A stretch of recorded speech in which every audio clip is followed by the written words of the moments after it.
Todos en algún momento de nuestras vidas hemos sufrido de la caída del cabello. Tal vez al cepillarnos, tal vez después de la ducha. Sin embargo, ¿cuánto es lo normal? ¿Cuánto deberíamos perder al día?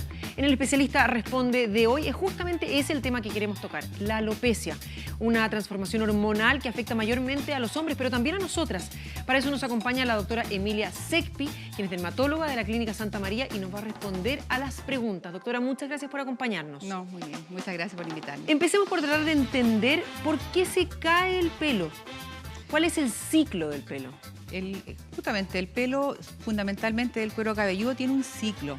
Nosotros tenemos alrededor de 100.000 folículos y hay algunos que están en crecimiento, periodo que dura alrededor de 5 años, hay otros que están en reposo que dura 3 meses. Cuando el pelo entra al ciclo de reposo, se cae.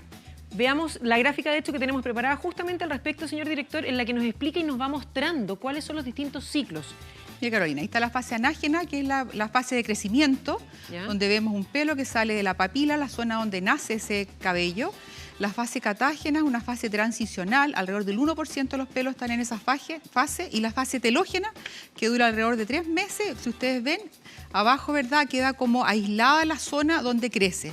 Pero finalmente vuelve otra vez, ¿no es cierto?, el ciclo a tener la fase de crecimiento, donde la papila se ve envuelta y empiezan a hacer un nuevo pelo. De alguna forma esto es como la caída de los dientes de los niños, cuando hay otro diente o en este caso otro pelo que va empujando al anterior para poder salir. Pero esto es muy cíclico. Esto es muy cíclico, como te digo, normalmente dura todo el proceso completo alrededor de 5 años.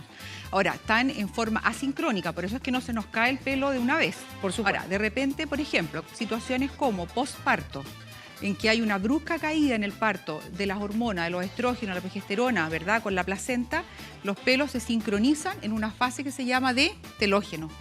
Entonces, quedan la gran mayoría en reposo.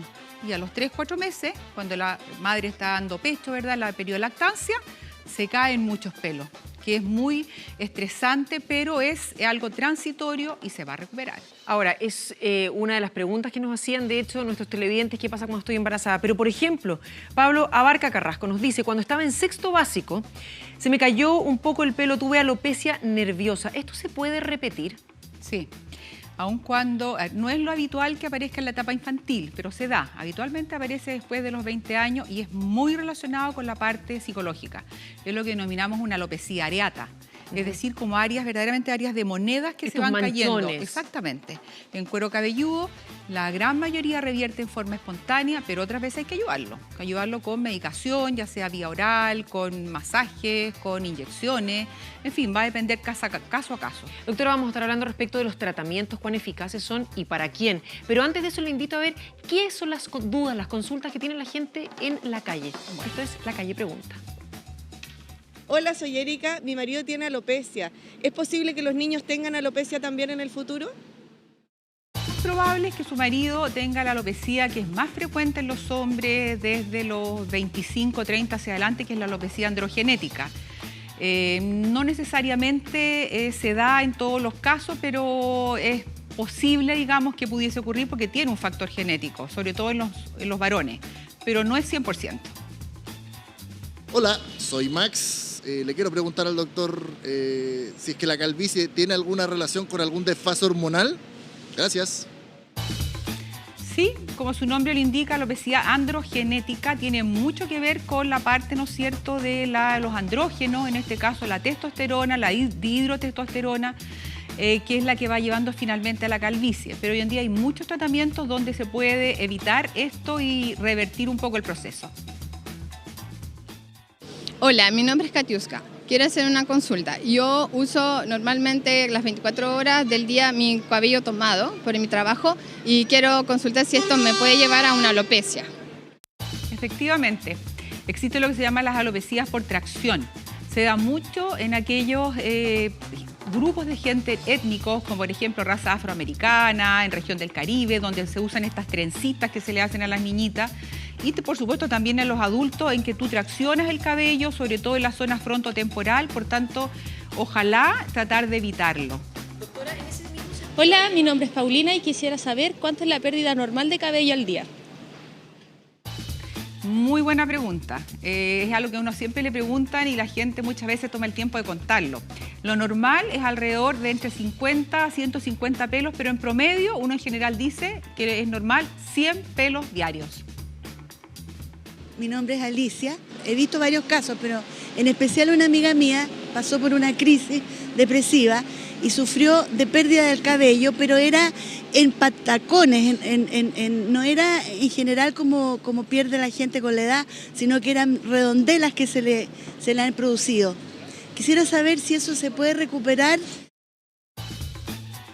Claro, era un poco lo que mencionábamos anteriormente, lo que se denomina una alopecia areata, que no siempre da en el cuero cabelludo, la gran mayoría de las veces, pero puede afectar la barba, las pestañas, las cejas, y se revierte en forma espontánea en la gran mayoría, y en otras, ¿verdad?, hay que usar medicación. Doctora, ¿hay épocas del año en las cuales se nos cae más el pelo que en otras? Algo así como los animales, los ciclos naturales que también tienen los animales. Efectivamente. Cuando los animales pelechan, que sí, se nota mucho menos en las personas, digamos, pero sí existe. Y hay personas que lo notan más, y esto es algo genético, en épocas de primavera-verano. También vulgarmente se dice que el consumo alto de tomate, por ejemplo, la gente lo asocia con caída de cabello. Esto es por una hipervitaminosis A, que sería muy difícil de producir en verdad con la alimentación, pero puede, sobre todo en aquellas personas que están además tomando complejo vitamínico A. Se asocia mucho, el tema de la caída del cabello es un tema muy prevalente, sobre todo en mujeres y en hombres también, por supuesto, pero en mujeres la caída difusa por fenómenos de la vida moderna, el estrés, mala alimentación, duermen mal, a veces consumo, ¿no es cierto?, de ciertos medicamentos. Doctora, justamente cuando estábamos revisando información, hablábamos, y sobre todo en el gráfico que tiene usted ahí delante, hablamos del pelo como si fuese el pasto. ¿Y qué es lo que hay bajo el pasto, en el suelo, digamos, en este caso en el cuero cabelludo, y la alimentación que recibe es súper importante? Es estresar este pasto, este pelo, implica que se va a producir mayor caída, como por ejemplo hablábamos de el pelo tirante siempre, o lavado muy frecuente, o aquellas personas que están constantemente manipulando el pelo y lo están secando, secadores, planchas, etcétera. Claro, yo diría que prácticamente no hay ninguna parte de la especialidad nuestra de dermatología, que nosotros nos abocamos, ¿no es cierto?, al estudio de la piel y de los fanerios, que incluye el pelo y las uñas, en el cual no se vea afectado por la parte psicológica y por la parte nutricional. Yo siempre a los pacientes les digo, y los homólogos les digo, mira, nosotros somos animales en el fondo más evolucionados, pero si uno ve, ¿no es cierto?, una mascota que está mal alimentada, que está estresada, ¿lo vas a notar en qué? En el pelaje. Se le cae el pelo. Si tú esa mascota, la verdad, la empiezas a dar cariño, la alimentas bien, es increíble cómo se va a notar en el pelaje. Nosotros es lo mismo. Doctora, nos hablaba de los medicamentos u otras enfermedades que pueden afectar la caída o la no caída del pelo. Nos pregunta Sandy Saavedra, ¿mi hipotiroidismo es responsable de la caída del pelo? Claro. Una de las cosas que más se asocia dentro de las enfermedades metabólicas precisamente son los trastornos tiroideos.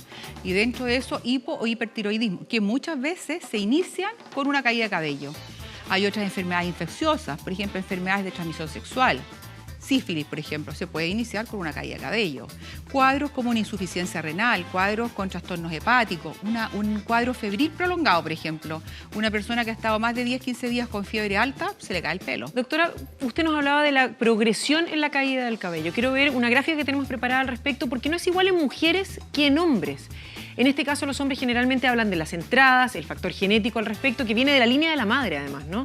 Aquí tenemos, ¿y cómo se va dando, tanto en mujeres como en hombres, en qué se tienen que fijar cuando está empezando a caerse el cabello? ¿Y por qué hay algunos hombres, por ejemplo, que se le manifiestan más las entradas y a otros más la coronilla?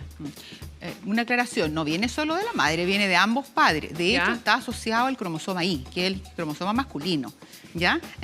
¿Y hay pruebas genéticas que pueden determinar si es que una persona tiene mayor tendencia a que se le caiga el pelo, ¿no? ¿Qué otra? Sobre todo cuando hay antecedentes, ¿verdad?, genéticos marcados en los abuelos, cuando ha habido una caída de cabello precoz.